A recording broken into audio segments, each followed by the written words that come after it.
London in the chill of winter. The streets glisten with frost, and fog curls through the gaslight like a living thing.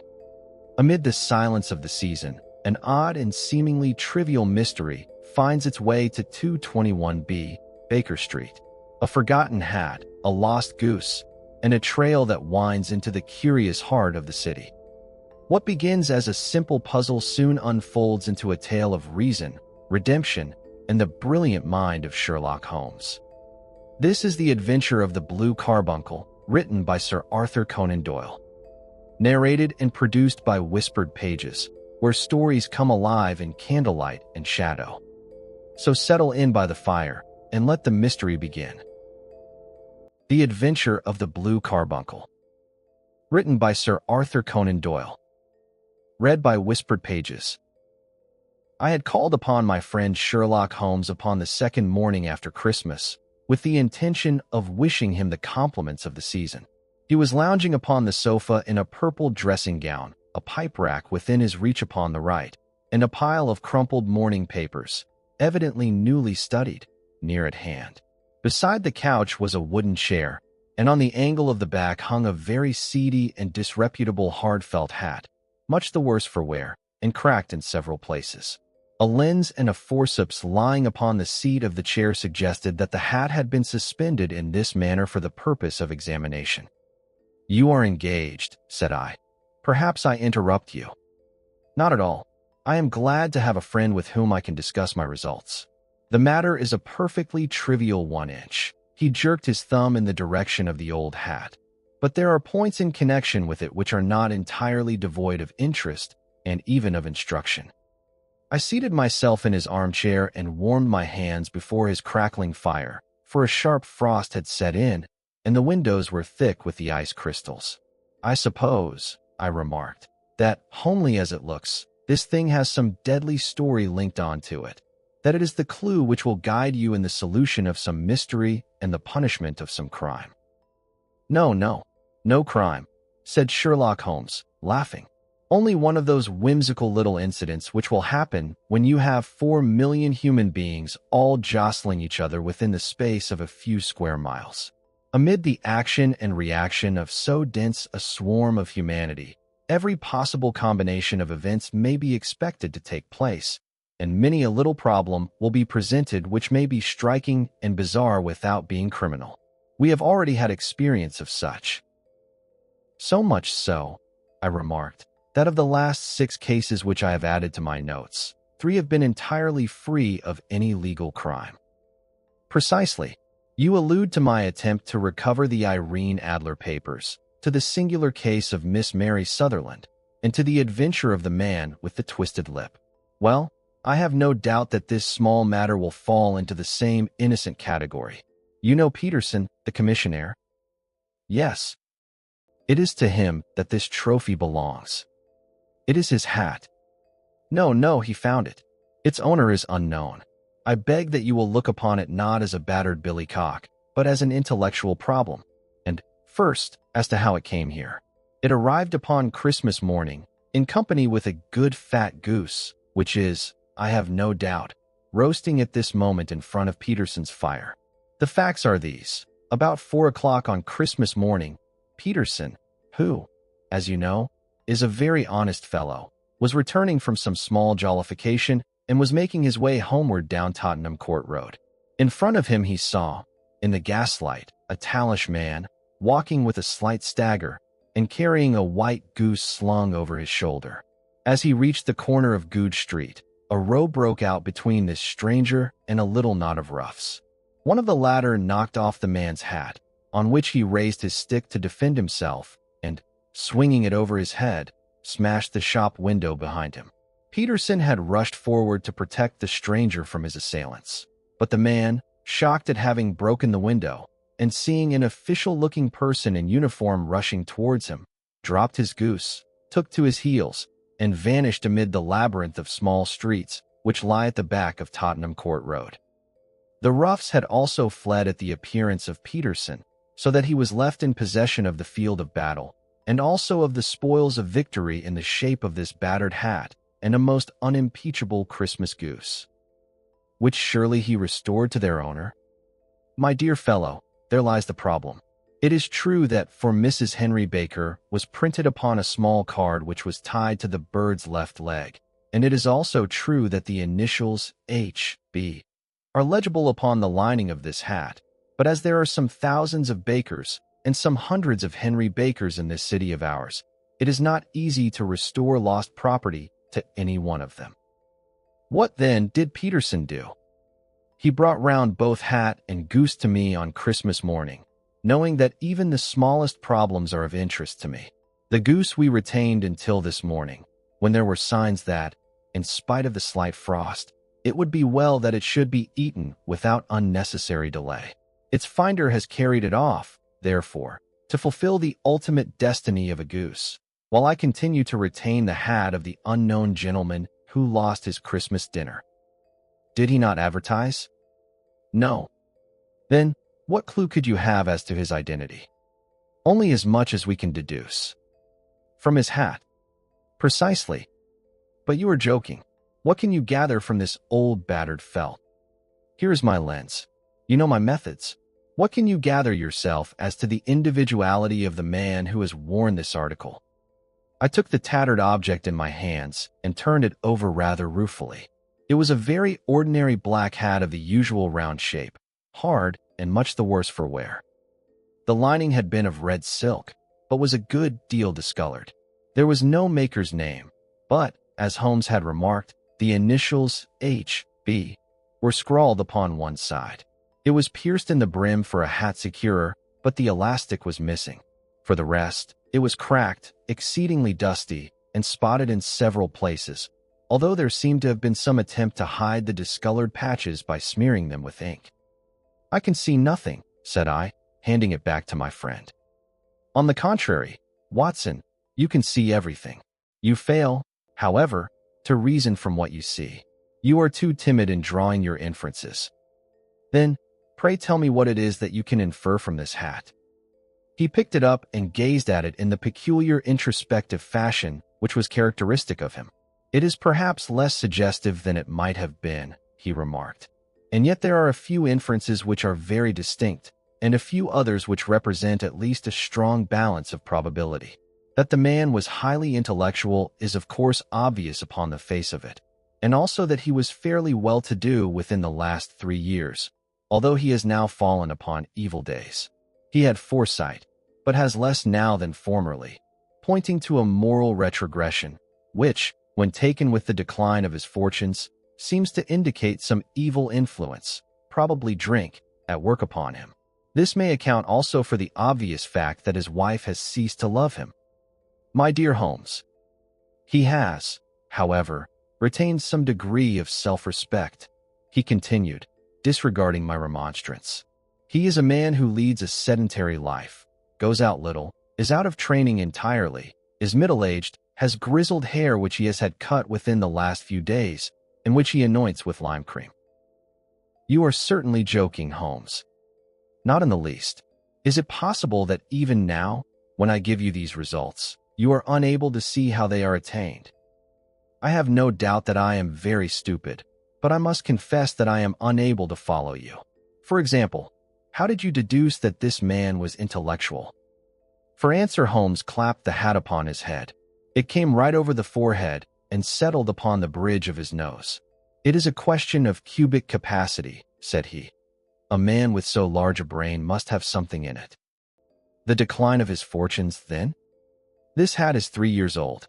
These flat brims curled at the edge came in then. It is a hat of the very best quality. Look at the band of ribbed silk and the excellent lining. If this man could afford to buy so expensive a hat 3 years ago, and has had no hat since, then he has assuredly gone down in the world. Well, that is clear enough, certainly. But how about the foresight and the moral retrogression? Sherlock Holmes laughed. Here is the foresight, said he, putting his finger upon the little disc and loop of the hat securer. They are never sold upon hats. If this man ordered one, it is a sign of a certain amount of foresight, since he went out of his way to take this precaution against the wind. But since we see that he has broken the elastic and has not troubled to replace it, it is obvious that he has less foresight now than formerly, which is a distinct proof of a weakening nature. On the other hand, he has endeavored to conceal some of these stains upon the felt by daubing them with ink, which is a sign that he has not entirely lost his self-respect. Your reasoning is certainly plausible. The further points that he is middle-aged, that his hair is grizzled, that it has been recently cut, and that he uses lime cream, are all to be gathered from a close examination of the lower part of the lining. The lens discloses a large number of hair ends, clean cut by the scissors of the barber. They all appear to be adhesive, and there is a distinct odor of lime cream. This dust, you will observe, is not the gritty, gray dust of the street, but the fluffy brown dust of the house, showing that it has been hung up indoors most of the time, while the marks of moisture upon the inside are proof positive that the wearer perspired very freely and could therefore hardly be in the best of training. But his wife, you said that she had ceased to love him. This hat has not been brushed for weeks. When I see you, my dear Watson, with a week's accumulation of dust upon your hat, and when your wife allows you to go out in such a state, I shall fear that you also have been unfortunate enough to lose your wife's affection. But he might be a bachelor. Nay, he was bringing home the goose as a peace offering to his wife. Remember the card upon the bird's leg. You have an answer to everything. But how on earth do you deduce that the gas is not laid on in his house? One tallow stain, or even two, might come by chance. But when I see no less than 5, I think that there can be little doubt that the individual must be brought into frequent contact with burning tallow, walks upstairs at night probably with his hat in one hand and a guttering candle in the other. Anyhow, he never got tallow stains from a gas jet. Are you satisfied? Well, it is very ingenious, said I, laughing. But since, as you said just now, there has been no crime committed and no harm done save the loss of a goose, all this seems to be rather a waste of energy. Sherlock Holmes had opened his mouth to reply when the door flew open and Peterson, the commissionaire, rushed into the apartment with flushed cheeks and the face of a man who is dazed with astonishment. "The goose, Mr. Holmes." "The goose, sir," he gasped. What of it then? Has it returned to life and flapped off through the kitchen window?" Holmes twisted himself round upon the sofa to get a fairer view of the man's excited face. "See here, sir. See what my wife found in its crop." He held out his hand and displayed upon the center of the palm a brilliantly scintillating blue stone, rather smaller than a bean in size, but of such purity and radiance that it twinkled like an electric point in the dark hollow of his hand. Sherlock Holmes sat up with a whistle. "By Jove, Peterson," said he, "this is treasure trove indeed. I suppose you know what you have got." "A diamond, sir? A precious stone. It cuts into glass as though it were putty." "It's more than a precious stone. It is the precious stone." "Not the Countess of Morcar's blue carbuncle," I ejaculated. "Precisely so. I ought to know its size and shape, seeing that I have read the advertisement about it in the Times every day lately. It is absolutely unique, and its value can only be conjectured, but the reward offered of £1,000 is certainly not within a 20th part of the market price." £8,000. Great Lord of mercy. The commissionaire plumped down into a chair and stared from one to the other of us. "That is the reward. And I have reason to know that there are sentimental considerations in the background which would induce the Countess to part with half her fortune if she could but recover the gem. It was lost, if I remember aright, at the Hotel Cosmopolitan," I remarked. "Precisely so, on December 22nd, just 5 days ago. John Horner, a plumber, was accused of having abstracted it from the lady's jewel case. The evidence against him was so strong that the case has been referred to the assizes. I have some account of the matter here, I believe." He rummaged amid his newspapers, glancing over the dates, until at last he smoothed one out, doubled it over, and read the following paragraph. "Hotel Cosmopolitan jewel robbery. John Horner, 26, plumber, was brought up upon the charge of having upon the 22nd inst. abstracted from the jewel case of the Countess of Morcar the valuable gem known as the blue carbuncle. James Ryder, upper attendant at the hotel, gave his evidence to the effect that he had shown Horner up to the dressing room of the Countess of Morcar upon the day of the robbery in order that he might solder the second bar of the grate, which was loose. He had remained with Horner some little time, but had finally been called away. On returning, he found that Horner had disappeared, that the bureau had been forced open, and that the small morocco casket in which, as it afterwards transpired, the Countess was accustomed to keep her jewel, was lying empty upon the dressing table. Ryder instantly gave the alarm, and Horner was arrested the same evening, but the stone could not be found either upon his person or in his rooms. Catherine Cusack, maid to the Countess, deposed to having heard Ryder's cry of dismay on discovering the robbery, and to having rushed into the room, where she found matters as described by the last witness. Inspector Bradstreet, B Division, gave evidence as to the arrest of Horner, who struggled frantically and protested his innocence in the strongest terms. Evidence of a previous conviction for robbery having been given against the prisoner, the magistrate refused to deal summarily with the offense, but referred it to the assizes. Horner, who had shown signs of intense emotion during the proceedings, fainted away at the conclusion and was carried out of court. So much for the police court, said Holmes thoughtfully, tossing aside the paper. The question for us now to solve is the sequence of events leading from a rifled jewel case at one end to the crop of a goose in Tottenham Court Road at the other. You see, Watson, our little deductions have suddenly assumed a much more important and less innocent aspect. Here is the stone.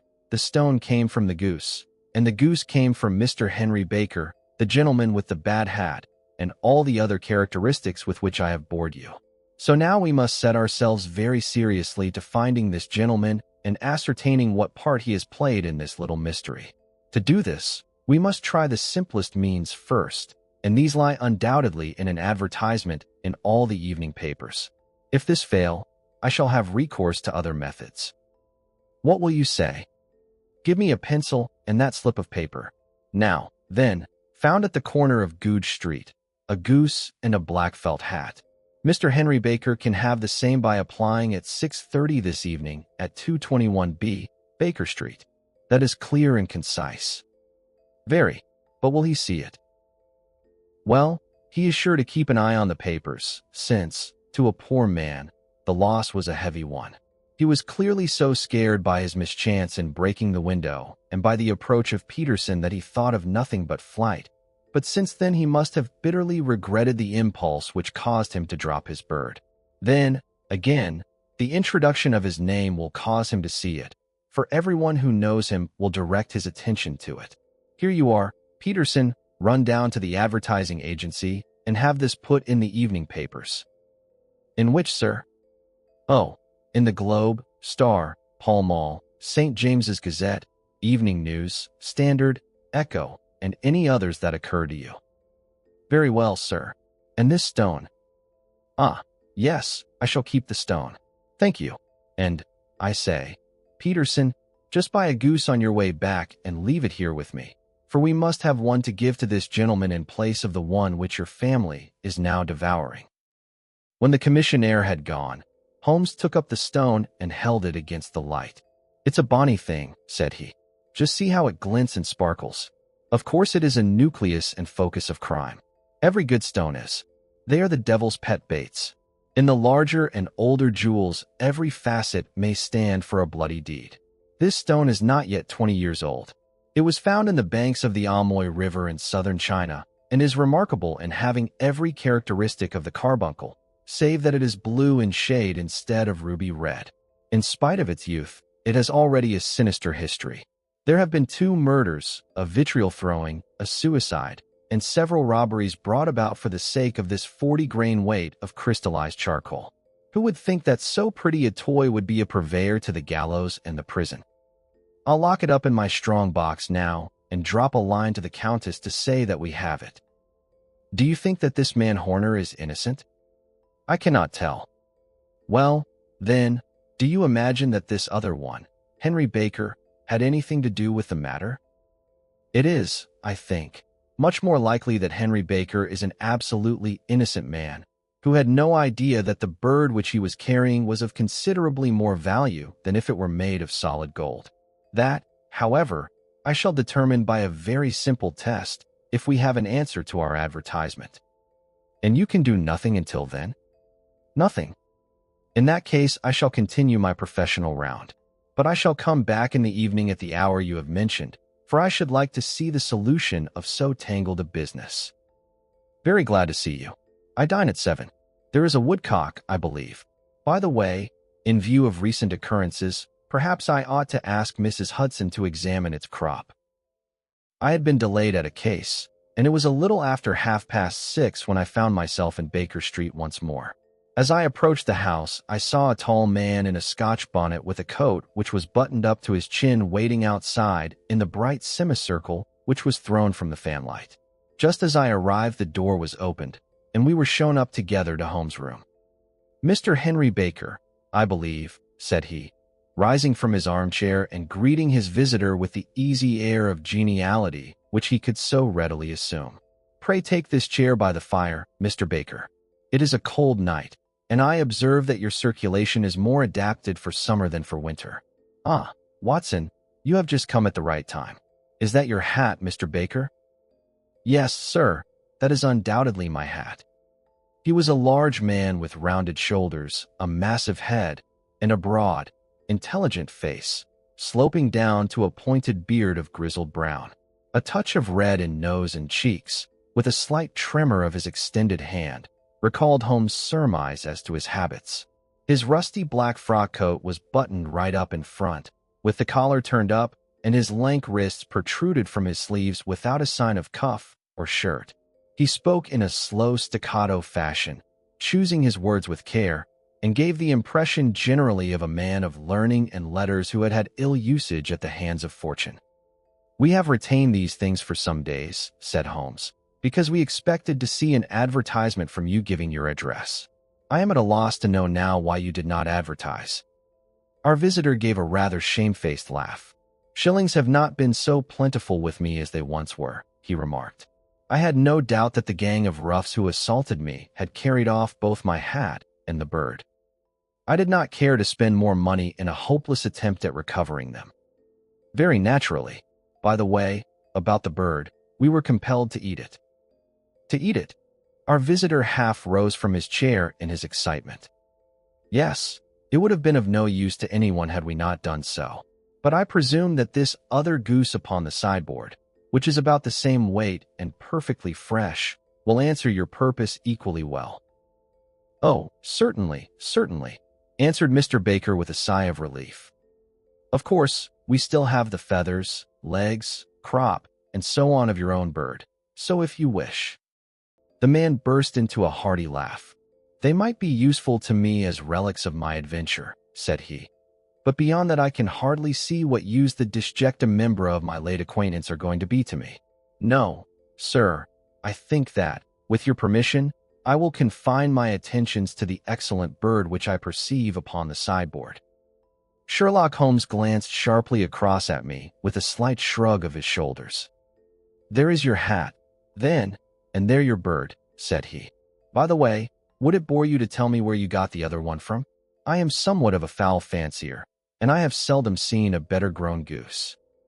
"Certainly, sir," said Baker, who had risen and tucked his newly gained property under his arm. "There are a few of us who frequent the Alpha Inn, near the museum. We are to be found in the museum itself during the day, you understand. This year our good host, Windigate by name, instituted a goose club, by which, on consideration of some few pence every week, we were each to receive a bird at Christmas. My pence were duly paid, and the rest is familiar to you. I am much indebted to you, sir, for a Scotch bonnet is fitted neither to my years nor my gravity." With a comical pomposity of manner, he bowed solemnly to both of us and strode off upon his way. "So much for Mr. Henry Baker," said Holmes when he had closed the door behind him. "It is quite certain that he knows nothing whatever about the matter. Are you hungry, Watson?" "Not particularly." "Then I suggest that we turn our dinner into a supper and follow up this clue while it is still hot." "By all means." It was a bitter night, So we drew on our ulsters and wrapped cravats about our throats. Outside, the stars were shining coldly in a cloudless sky, and the breath of the passers-by blew out into smoke like so many pistol shots. Our footfalls rang out crisply and loudly as we swung through the Doctor's Quarter, Wimpole Street, Harley Street, and so through Wigmore Street into Oxford Street. In a quarter of an hour, we were in Bloomsbury at the Alpha Inn, which is a small public house at the corner of one of the streets which runs down into Holborn. Holmes pushed open the door of the private bar and ordered 2 glasses of beer from the ruddy-faced, white-aproned landlord. "Your beer should be excellent if it is as good as your geese," said he. "My geese?" The man seemed surprised. "Yes, I was speaking only half an hour ago to Mr. Henry Baker, who was a member of your goose club." "Ah, yes, I see. But you see, sir, them's not our geese." "Indeed. Whose then?" "Well, I got the 2 dozen from a salesman in Covent Garden." "Indeed? I know some of them. Which was it?" "Breckenridge is his name." "Ah, I don't know him." "Well, here's your good health, landlord, and prosperity to your house. Good night." "Now for Mr. Breckenridge," he continued, buttoning up his coat as we came out into the frosty air. "Remember, Watson, that though we have so homely a thing as a goose at one end of this chain, we have at the other a man who will certainly get 7 years penal servitude unless we can establish his innocence. It is possible that our inquiry may but confirm his guilt, but, in any case, we have a line of investigation which has been missed by the police, and which a singular chance has placed in our hands. Let us follow it out to the bitter end. Faces to the south, then, in quick march." We passed across Holborn, down Indell Street, and so through a zigzag of slums to Covent Garden Market. One of the largest stalls bore the name of Breckenridge upon it, and the proprietor, a horsey-looking man, with a sharp face and trim side whiskers, was helping a boy to put up the shutters. "Good evening. It's a cold night," said Holmes. The salesman nodded and shot a questioning glance at my companion. "Sold out of geese, I see," continued Holmes, pointing at the bare slabs of marble. "Let you have 500 tomorrow morning." "That's no good." "Well, there are some on the stall with the gas flare." "Ah, but I was recommended to you." "Who by?" "The landlord of the Alpha." "Oh, yes, I sent him a couple of dozen." "Fine birds they were, too. Now where did you get them from?" To my surprise, the question provoked a burst of anger from the salesman. "Now, then, mister," said he, with his head cocked and his arms akimbo, "what are you driving at? Let's have it straight now." "It is straight enough. I should like to know who sold you the geese which you supplied to the Alpha." "Well then, I shan't tell you. So now—" "Oh, it is a matter of no importance, but I don't know why you should be so warm over such a trifle." "Warm? You'd be as warm, maybe, if you were as pestered as I am. When I pay good money for a good article, there should be an end of the business. But it's, where are the geese? And who did you sell the geese to? And what will you take for the geese? One would think they were the only geese in the world, to hear the fuss that is made over them." "Well, I have no connection with any other people who have been making inquiries," said Holmes carelessly. "If you won't tell us, the bet is off, that is all. But I'm always ready to back my opinion on a matter of fowls, and I have a fiver on it that the bird I ate is country bred." "Well, then, you've lost your fiver, for it's town bred," snapped the salesman. "It's nothing of the kind." "I say it is." "I don't believe it. Do you think you know more about fowls than I, who have handled them ever since I was a nipper?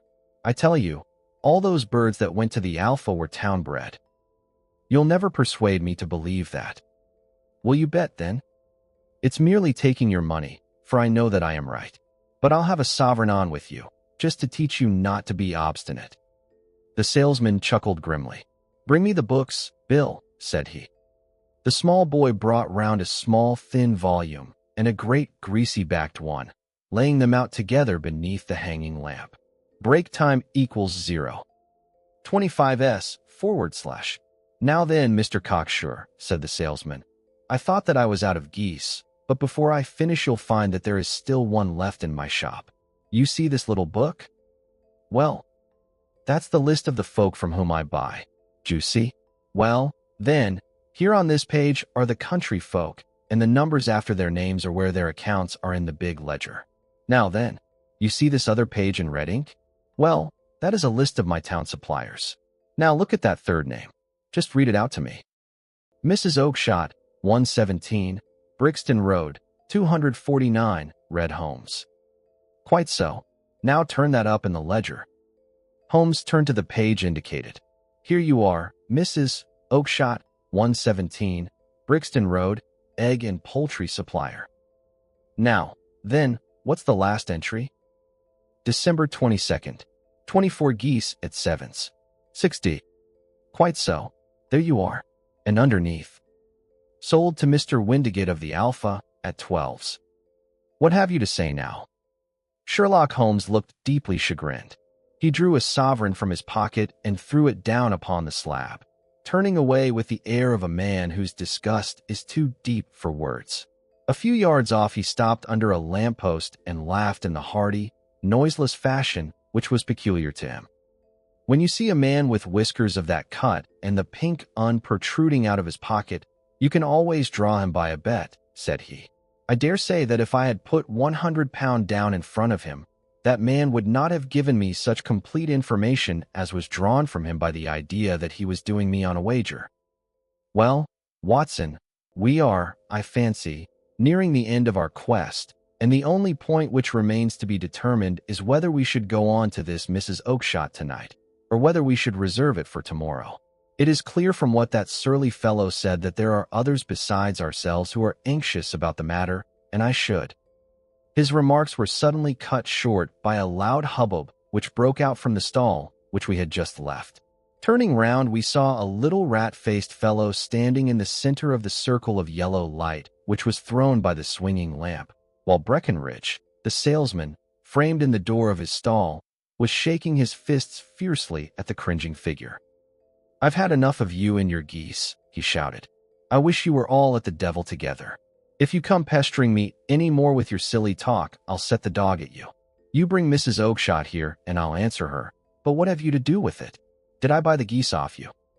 No, but one of them was mine all the same, whined the little man. Well, then, ask Mrs. Oakshott for it. She told me to ask you. Well, you can ask the King of Prussia, for all I care. I've had enough of it. Get out of this. He rushed fiercely forward, and the inquirer flitted away into the darkness. Huh, this may save us a visit to Brixton Road, whispered Holmes. Come with me, and we will see what is to be made of this fellow. Striding through the scattered knots of people who lounged round the flaring stalls, my companion speedily overtook the little man and touched him upon the shoulder. He sprang round, and I could see in the gaslight that every vestige of color had been driven from his face. Who are you, then? What do you want? He asked in a quavering voice. You will excuse me, said Holmes blandly, but I could not help overhearing the questions which you put to the salesman just now. I think that I could be of assistance to you. You? Who are you? How could you know anything of the matter? My name is Sherlock Holmes. It is my business to know what other people don't know. But you can know nothing of this. Excuse me, I know everything of it. You are endeavoring to trace some geese which were sold by Mrs. Oakshott, of Brixton Road, to a salesman named Breckenridge, by him in turn to Mr. Windigate, of the Alpha, and by him to his club, of which Mr. Henry Baker is a member. Oh, sir, you are the very man whom I have longed to meet, cried the little fellow with outstretched hands and quivering fingers. I can hardly explain to you how interested I am in this matter. Sherlock Holmes hailed a four-wheeler which was passing. In that case, we had better discuss it in a cozy room rather than in this windswept marketplace, said he. But pray tell me, before we go farther, who it is that I have the pleasure of assisting. The man hesitated for an instant. My name is John Robinson, he answered with a sidelong glance. No, the real name, said Holmes sweetly. It is always awkward doing business with an alias. A flush sprang to the white cheeks of the stranger. Well then, said he, my real name is James Ryder. Precisely so. Head attendant at the Hotel Cosmopolitan. Pray step into the cab, and I shall soon be able to tell you everything which you would wish to know. The little man stood glancing from one to the other of us with half-frightened, half-hopeful eyes, as one who is not sure whether he is on the verge of a windfall or of a catastrophe. Then he stepped into the cab, and in half an hour we were back in the sitting room at Baker Street. Nothing had been said during our drive, but the high, thin breathing of our new companion and the claspings and unclaspings of his hands spoke of the nervous tension within him. "Here we are," said Holmes cheerily as we filed into the room. "The fire looks very seasonable in this weather. You look cold, Mr. Ryder. Pray take the basket chair. I will just put on my slippers before we settle this little matter of yours. Now then, you want to know what became of those geese?" "Yes, sir. Or rather, I fancy, of that goose. It was one bird, I imagine, in which you were interested, white, with a black bar across the tail." Ryder quivered with emotion. "Oh, sir," he cried, "can you tell me where it went to?" "It came here." "Here?" "Yes, and a most remarkable bird it proved. I don't wonder that you should take an interest in it. It laid an egg after it was dead, the bonniest, brightest little blue egg that ever was seen. I have it here in my museum." Our visitor staggered to his feet and clutched the mantelpiece with his right hand. Holmes unlocked his strongbox and held up the blue carbuncle, which shone out like a star, with a cold, brilliant, many-pointed radiance. Ryder stood glaring with a drawn face, uncertain whether to claim or to disown it. "The game's up, Ryder," said Holmes quietly. "Hold up, man, or you'll be into the fire. Give him an arm back into his chair, Watson. He's not got blood enough to go in for felony with impunity. Give him a dash of brandy. So. Now he looks a little more human. What a shrimp it is, to be sure." For a moment he had staggered and nearly fallen, but the brandy brought a tinge of color into his cheeks, and he sat staring with frightened eyes at his accuser. "I have almost every link in my hands, and all the proofs which I could possibly need, so there is little which you need tell me. Still, that little may as well be cleared up to make the case complete. You had heard, Ryder, of this blue stone of the Countess of Morcar's?" "It was Catherine Cusack who told me of it," said he in a crackling voice. "I see, her ladyship's waiting maid. Well, the temptation of sudden wealth so easily acquired was too much for you, as it has been for better men before you, but you were not very scrupulous in the means you used. It seems to me, Ryder, that there is the making of a very pretty villain in you. You knew that this man Horner, the plumber, had been concerned in some such matter before, and that suspicion would rest the more readily upon him. What did you do, then? You made some small job in my lady's room. You and your confederate Cusack, and you managed that he should be the man sent for. Then, when he had left, you rifled the jewel case, raised the alarm, and had this unfortunate man arrested. You then—" Ryder threw himself down suddenly upon the rug and clutched at my companion's knees. "For God's sake, have mercy," he shrieked. "Think of my father, of my mother. It would break their hearts. I never went wrong before. I never will again. I swear it. I'll swear it on a Bible. Oh, don't bring it into court. For Christ's sake, don't." "Get back into your chair," said Holmes sternly. "It is very well to cringe and crawl now, but you thought little enough of this poor Horner in the dock for a crime of which he knew nothing. I will fly, Mr. Holmes. I will leave the country, sir. Then the charge against him will break down. We will talk about that. And now let us hear a true account of the next act. How came the stone into the goose, and how came the goose into the open market? Tell us the truth, for there lies your only hope of safety." Ryder passed his tongue over his parched lips. "I will tell you it just as it happened, sir," said he. "When Horner had been arrested, it seemed to me that it would be best for me to get away with the stone at once, for I did not know at what moment the police might not take it into their heads to search me and my room. There was no place about the hotel where it would be safe. I went out, as if on some commission, and I made for my sister's house. She had married a man named Oakshott and lived in Brixton Road, where she fattened fowls for the market. All the way there every man I met seemed to me to be a policeman or a detective, and, for all that it was a cold night, the sweat was pouring down my face before I came to the Brixton Road. My sister asked me what was the matter and why I was so pale, but I told her that I had been upset by the jewel robbery at the hotel. Then I went into the backyard and smoked a pipe and wondered what it would be best to do. And so, another case draws to a close.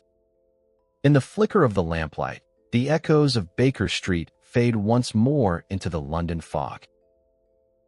If this tale stirred your imagination, leave a like to keep the fire burning, and subscribe to journey deeper into the mysteries of the mind. From the heart of Whispered Pages, thank you for listening. Where stories come alive.